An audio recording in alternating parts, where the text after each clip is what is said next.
2020年 DSE Paper 1嘅第13條啦，就係想講呢個多項式嘅。咁首先我哋見到有一個三次多項式 f(x) 啦。三次多項式嘅意思就係話佢嘅最高次方咧，其實就係3。呢個代表佢嘅最高次方就會等於3啦。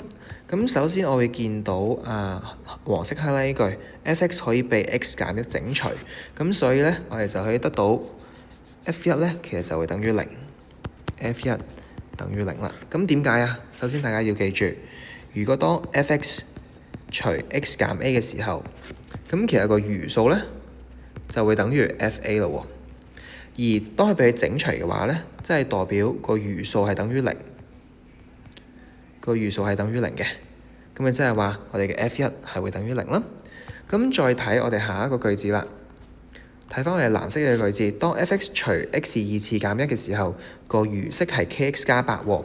咁你就可以諗一諗，其實我哋嘅被除數咧，其實就等於除數再乘個雙，再加個餘數啊嘛。但係你今次咧，其實得呢個叫除數，呢個叫餘數，其實係冇呢個雙嘅存在嘅喎。咁點算啊？寫住先，唔緊要嘅。我哋個被除數今次就叫做 f(x) 啦。就等於個除數就係 x 嘅2次減1，個雙唔知係幾多，寫住先，再加翻個餘數就係 kx 加8啦。OK， 咁樣再諗一諗啦，f(x) 咧其實係一個三次嘅多項式啊嘛，即係佢最大嘅次方係3。咁呢一度呢一個多項式咧，其實個次方已經係2，亦即係話我哋個雙咧最大嘅次方都一定係1，因為2次方乘一個1次方就係得到個3次方啊嘛。咁換言之，我哋個雙咧一定咧就係可以寫做 ax 加 b 咁嘅樣。成日可以寫做 ax 加 b 咁嘅樣啦。咁點解啊？因為 x 嘅2次乘 x 就係得到 x 嘅3次啦。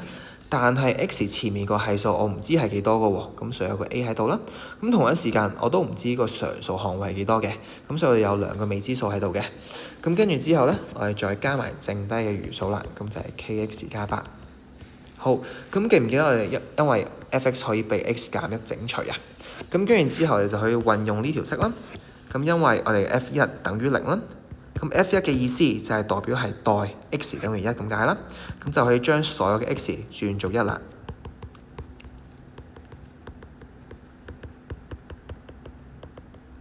係啦，大家睇一睇，其實只係將所有嘅 x 轉咗做1咁解嘅啫，其他嘢全部都係照抄嘅。而成個 f1 咧係會等於0噶嘛，咁所以呢個等於0都可以拉埋落嚟啦，咁就等於0嘅。咁你再諗一諗啦，其實1嘅2次減1咪真係0咗啦，呢度0乘任何嘢都係0啦，咁所以成嚿嘢都等於0啦，即係話其實成句嘢咧都係廢咗啦，我哋唔使再理佢啦。好，咁跟住再睇啦，我哋嘅 k 加8就會等於0啦，咁所以 k 就等於-8啦。OK， 咁呢個就係 part A 啦。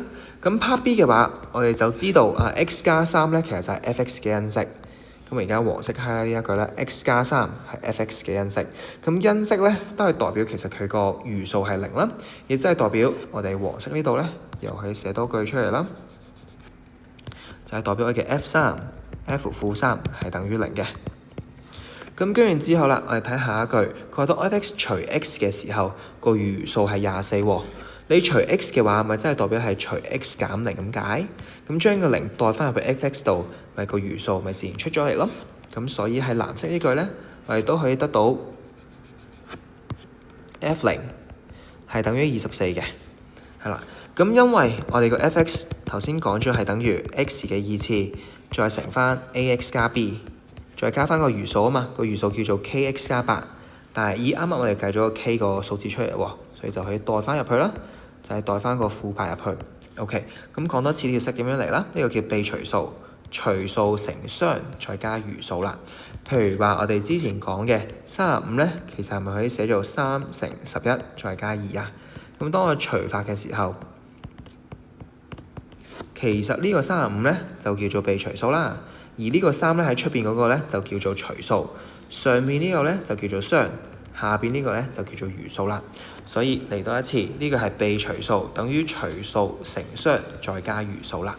咁因為我哋有呢2個條件啊嘛，咁根據黃色嘅呢個條件咧，我哋就可以得到將個 x 代翻個-3入去，咁其實就係-3嘅2次減1，再乘翻 a 乘-3再加 b，再加翻-8乘-3，再加8啦。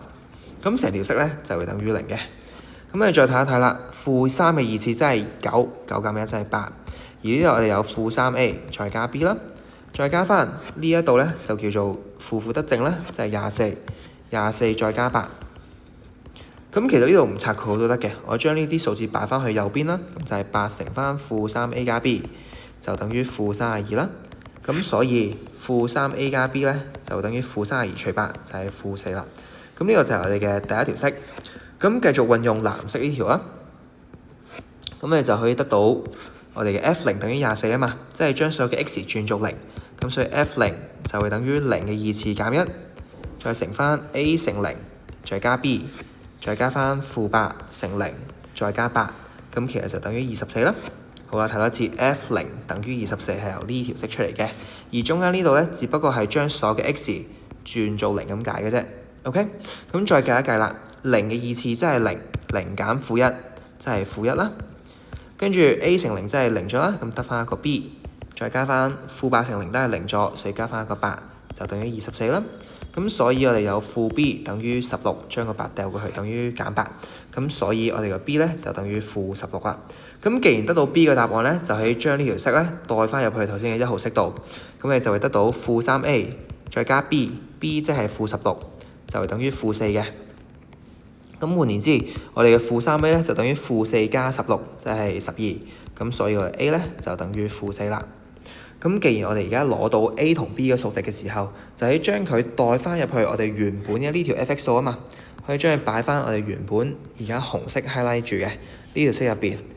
咁所以我哋就可以得到個 f(x) 係等於 x 嘅二次減1，再乘翻 ax 加 b， 咁其實就係-4x 減16，再加翻-8x 加8啦。OK， 咁有一條題目咧就問你 f(x) 等於0嘅時候，其實佢嘅根係咪全部都係整數咧？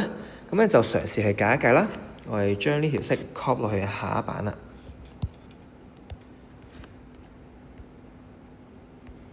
好，咁我睇一睇呢條式啦。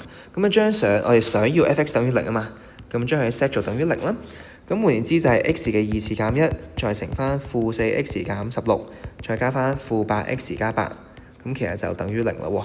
咁唔好咁急住去拆開佢啦。咁其實 x 二次減1即係等於 x 加1乘 x 減1啊嘛，因為你可以用翻嗰條式 a 二次減 b 二次等於 a 加 b 乘 a 減 b 嘅。咁我哋就可以將佢拆做 x 加1乘 x 減1啦。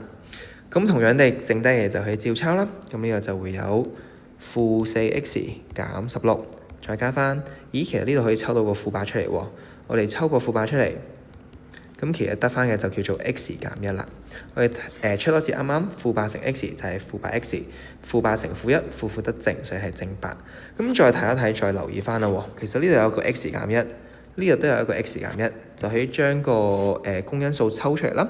咁所以你就有 x 減1抽出嚟，得翻嘅就係 x 加1，再乘翻-4x 減16，再加翻-8啦。咁成條式咧就會等於0嘅。咁呢橛咧就冇得唔拆括號啦。咁所以就係等於-4x 嘅二次減4x 減16嘅 x，跟住再減翻16，再減8。咁呢兩個嘢乘埋一齊咧就會等於0。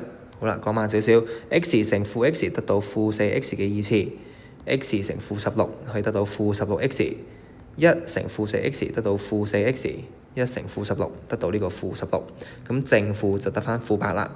好，咁跟住做一做弱簡啦，咁 x 減1再乘翻-4x 嘅二次減26個 x， 再減24就係等於0啦。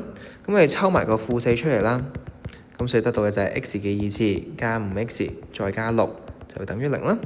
咁所以呢度做一個因式分解。咁當三樣嘢乘埋一齊等於0嘅時候，即係分開三個嘢等於0啦。咁所以 x 就等於1或者-2或者-3啦。